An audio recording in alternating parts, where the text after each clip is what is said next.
이 루즈벨트의 부관 중에는 버드라는 인물이 있었는데 그는 일찍이 칭찬과 아첨에 대해 독특하고 유익한 견해를 내놓은 바 있습니다. 바로 뒤에서 다른 사람의 좋은 점을 칭찬하는 방법이 그 사람 앞서 아첨하는 방식보다 더욱 효과적이라는 것입니다. 이는 상당히 높은 수준의 기술로 그 사람이 보이지 않는 곳에서 그를 칭찬하는 것이 누군가에는 잘 보이고자 할 때 쓸 수 있는 여러 방법들 중 가장 효과가 큰 방법이라는 거죠. 만일 누군가가 내가 와서는 아무개가 나에 관해 좋은 말들만 하더라는 말을 해주다면 그 말을 듣고 무척 유쾌해야 할 것입니다. 그렇지만 그런 말을 만약 면전에서 직접 들었다면 아마 거짓처럼 느껴지거나 그 사람의 말이 진심에서 우러나온 것인지를 의심하게 될지도 모른다는 거죠. 간접적으로 들려오는 칭찬이 더 듣기 좋은 법입니다. 이 독일의 재상인 비스마르크스는 자신을 따르지 않았던 부하 직원과 가까워지기 위해 계획적으로 다른 사람들 앞에서 그 주역을 칭찬을 했다고 합니다. 그는 그들이 분명 자신의 말을 그 직원에게 전할 것임을 알고 있었기 때문이었던 거죠.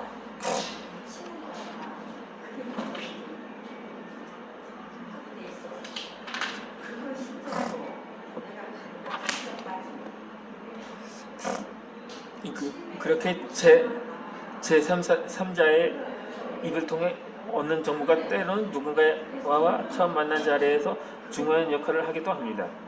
그렇게 손에 얻은 정보를 적극적으로 이용하여 상대방을 칭찬하는 것은 당연합니다. 그러나 만약 이 정보들을 곧대로 상대방에게 전한다면 그는 당신을 경멸 처리로 바라볼지도 모릅니다. 왜냐하면 여기저기서 전해지는 말들은 그에 관한 사람들이 공인한 그의 명성이나 이미지이기 때문입니다. 그는 이미 그런 말들을 너무 많이 들어서 질려버렸거나 아예 무감각해졌을지도 모른다는 거죠. 그런 상황에서 당신이 또다시 끄집어 난다면 마지막에 무서 보일지 몰라도 내심 짜증을 내면 저 똑같은 레포들이 지겨워라고 생각할 수도 있습니다. 그러면서 머릿속으로는 당신을 그저 그런 사람을 직전에 분류해버릴 것입니다. 상대방에 관한 소문들이 당신에게는 무척 새로운 정보일지 몰라도 당사자는 지겹도록 많이 들었을 테니 그런 구식의 찬사는 피하고 그동안 듣지 못했을 만한 모습을 찾아 칭찬해 봐야 할 것입니다.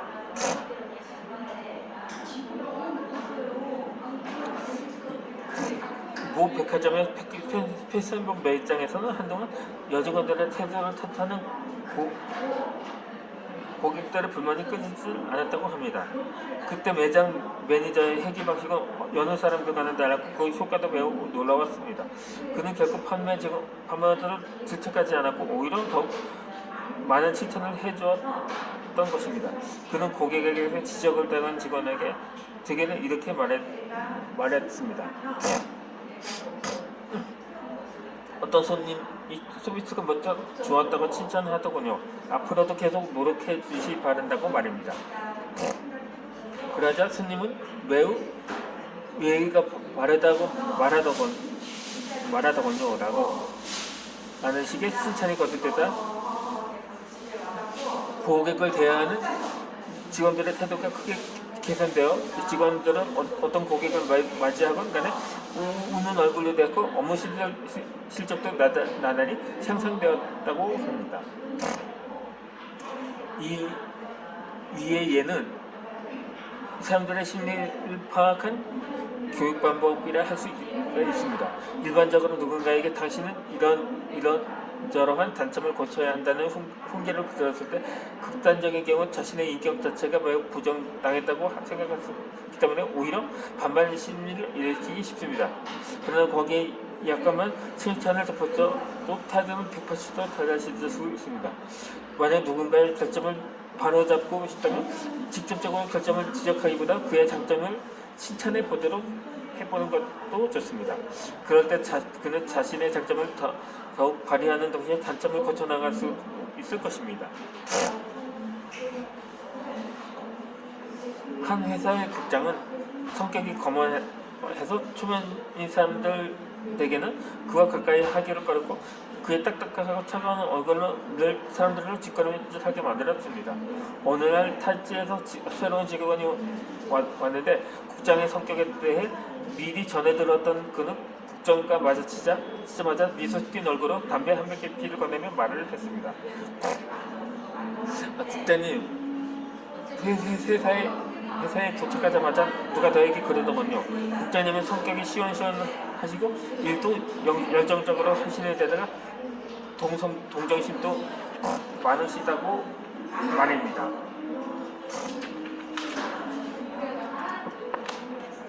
특히 타 지역에서 온 사람을 특별히 배려하신다는 말씀에 더할 나위 없이 기뻤다고 말하고는 국장님 같은 상사를 모시고 일하게 되어 정말 영광이라고 말을 하자 딱딱했던 국장의 얼굴이 금세 펴지면서 곧장 정식 업무에 대한 이야기가 이어졌습니다. 그 결과는 대성공이었던 거죠. 이 직원의 성격 비교는 처음 만나자마자 했던 몇 마디 덕이라고 할 수가 있습니다. 왜냐하면 사람들은 자신을 존경하는 태도로 다가서는 상대방을 차마 썰썰맞게 대하거나 난처하게 만들지는 못하기 때문입니다. 그런 상황에서는 자신의 이미지를 지키려는 뜻이기 때문에 부드럽고 친근감 있는 태도로 변하기 마련입니다.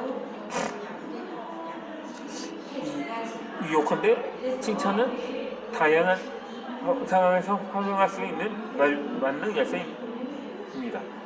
그렇지만 이를 부정한 목적을 가지고 오로지 남의 비위를 맞추기 위해서 사용하는 것은 부적절합니다. 그렇기에 잠시 동안은 원하는 바를 얻을 수 있는지는 몰라도 언젠간 그 보심이 반드시 들통날 수가 있다는 것입니다. 자, 올해도 한 해가 되었기 때문에 사실 나이 들수록 말투가 어느 날 질수는 있을 수가 있겠죠. 그러다 보니까 올해도 역시 말을 어김없이 더듬었음을 알 수가 있을 것입니다. 그럼에도 제가 용기가 나는 것은 사랑의 가족이라는 프로가 있거든요. 거기서 그 발달장애 뇌병변장애 사실 발달장애라고도 할 수가 있는데 이 두 사람이 부부거든요. 시설에서 시설에 만나 결혼을 해서 그렇게 살고 있다고 하는데 좀 늦은 나이에 결혼을 하다 보니까 아이는 없더라고요. 그런데 그 부부가 장애 인식 개선 강사로 활동하고 있다고 합니다.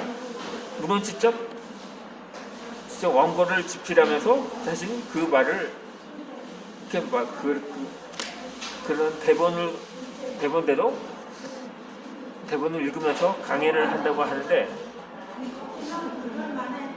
그러다 보니까 저도 물론 이전부터 용기가 있었습니다만 그 프로를 보면서 더더욱 용기를 가지게 되었던 거죠.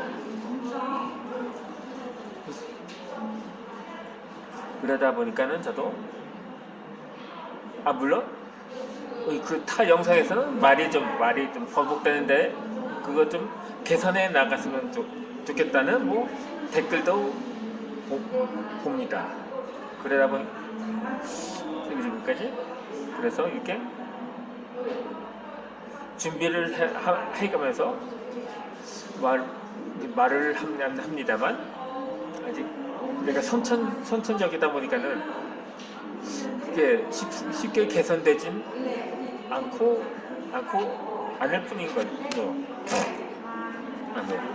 사실 그것이 치료약도 개발이 된다면 더할 나위는 없겠습니다만 그래도 하나의 그 하나님께서 주신 하나의 사명이다, 달란트로 활용하는 것도 좋다고 사료가 됩니다. 이제 그렇다면 우리 이제 오늘의 첫 영상이다. 올해 첫 영상은 이제 마무리를 짓도록 하겠습니다. 제가 이전에 구독과 좋아요 요청을 영상 머리에서부터 시작을 했는데, 사실 이제부터는 저도 구독과 좋아요를 요청을 하려고 합니다. 뭐 버전 사회 저명인사 버전으로는 하지 않겠고 그냥 저의 어눌한 버전으로 구독과 좋아요를 부탁드립니다 라고 하고 영상을 마치도록 하겠습니다.